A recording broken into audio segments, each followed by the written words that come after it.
to the Financial Literacy Talk. Today we have David Laibson from Harvard University, and he will talk about getting people ready for retirement. Welcome, David. Thanks a lot for having me. So you have done so much work and really important work in this broad topic of getting people ready for retirement. Can you describe this very large research agenda that you've been pursuing? So we're facing an enormous transformation. 40, 50 years ago, if you were an American worker, maybe you had a defined benefit pension plan, so your employer took care of everything. And if you didn't have a defined benefit pension plan, you probably weren't that worried about retirement anyway, because you weren't going to have such a long retirement. Longevity was lower. If you did retire, maybe you could move in with your kids. Healthcare expenses weren't a big deal. The government was ramping up its support in terms of retirement benefits. So retirement really wasn't an issue 2 generations ago. But now everything has changed. Defined benefits have shriveled. New workers don't have those benefits. They're frozen for old workers. Longevity is increasing. We don't anymore expect that our kids will take care of us. And of course, the US government is heading over a cliff in terms of its ability to take care of older adults. So the burden's on us now. And unfortunately, we're not up to the task. Sure, 20, 30, 40% of the population is saving adequately, but there's a very large chunk of the US population that is just not putting enough money aside. So the important and interesting challenge is to build institutions to help people understand the contingencies that they face, the challenges that they face, and increase savings so that we can all retire with an adequate pool of resources. So what are the tools that have proven successful to get people ready for retirement? So I would highlight 3 tools that have really transformed the way we understand helping people save. So one tool is automatic enrollment, and this is obviously through the Pension Protection Act. It's been adopted very widely in corporate America. And the idea there is simply to not expect people to take the initiative and enroll themselves in a 401k plan, but instead to say to new employees, a newly hired worker, you're enrolled. And if you don't like it, opt out. But if you do nothing, you're in the plan. And that has really transformed participation rates. The problem is that often automatic enrollment takes place at a 2 or 3% initial savings rate, and that's inadequate. So another piece of automatic enrollment that's worked very well is so-called automatic escalators. And these have the wonderful property of slowly raising automatically every year the savings rate, so that after 5 or 10 years, one goes from a 2% savings rate to maybe a 7 or 12% savings rate. So these automatic features have played a very important role. Another tool that's been useful is lowering the hurdles to action. So there's now lots of interventions that are called sometimes quick enrollment. They come by many names, where rather than having to work through a half an hour enrollment form, you can simply check a box and you're enrolled. So it's a 2-second enrollment process, and that's also had a big effect in getting people into these plans. Finally, there's also interest in pushing people to make these decisions, to kind of cut the procrastination chain and encourage people to think hard about whether they do or don't want to be in these plans. And interventions like that are called active choice, and they're also gaining some steam now. And what are the holes and the challenges perhaps in these programs, or what can be done more and better? So unfortunately, there are still huge holes in the way the system works. About 45% of the US private workforce doesn't even have a retirement savings plan if in a workplace. So they're in grave trouble, because if your employer doesn't offer a 401k, it's not that likely that you're going to go off and call up a financial services firm and open up your own IRA on your own. Typically, having the employer create all that infrastructure is a very big help in this process. So we need to migrate the successful 401ks from the 55% of the private workforce that has it now to the other 45% of the workforce that doesn't have it. That's a big problem.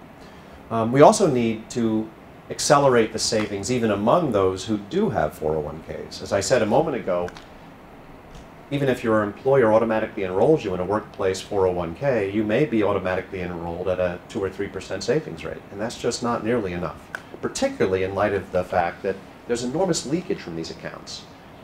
roughly speaking, for every $2 that goes into 401ks right now in the US, $1 is simultaneously coming out, not for retirement expenditures, but for people who are not yet retired. They're facing some kind of financial hardship and they draw the money out.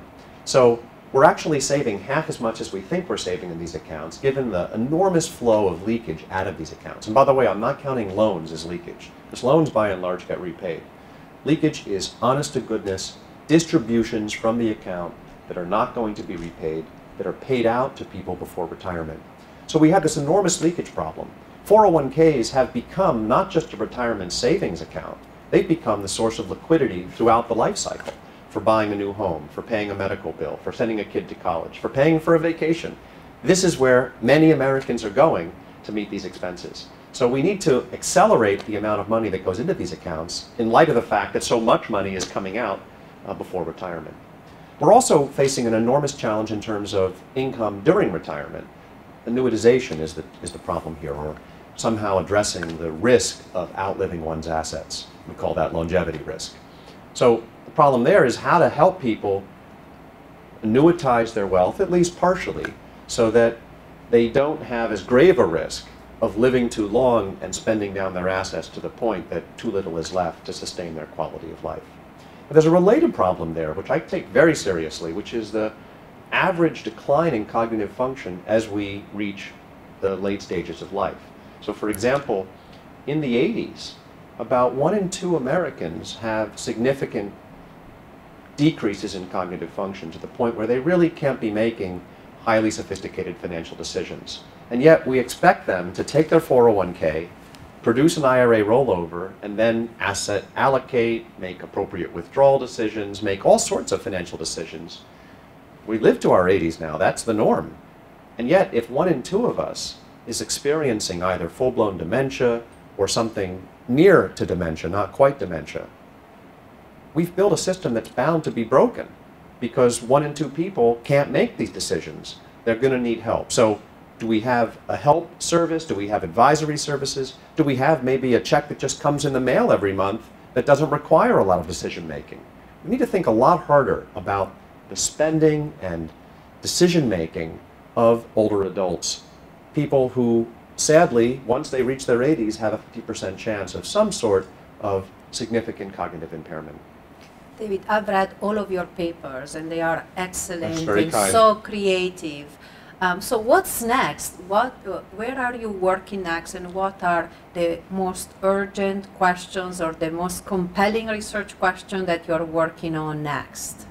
So I'd say there's 3 questions that are most on my mind. One is how to supercharge savings, how to increase the amount, the flows of resources into these retirement accounts and expand not just the savings of a given individual, but cross individuals, so that we bring more people into the savings system, people who are now basically don't have access to a workplace retirement savings account.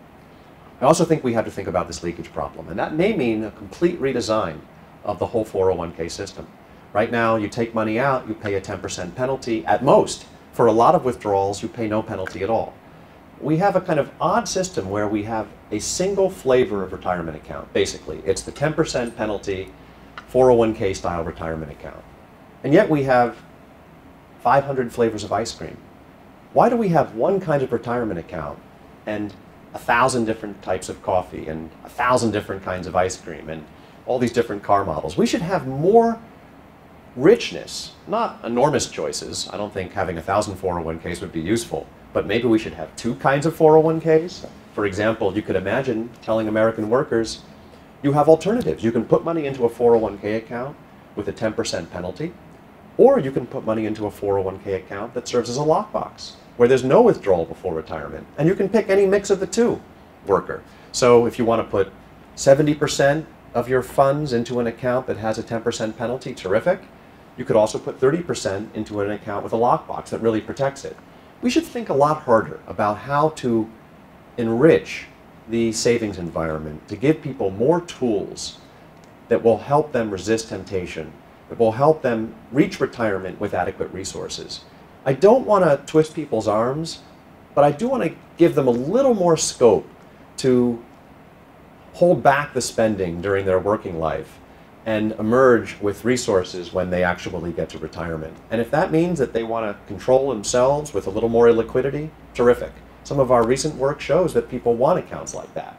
That in fact, the more illiquid you make the account, the more money gets allocated to the account when we're talking about savings.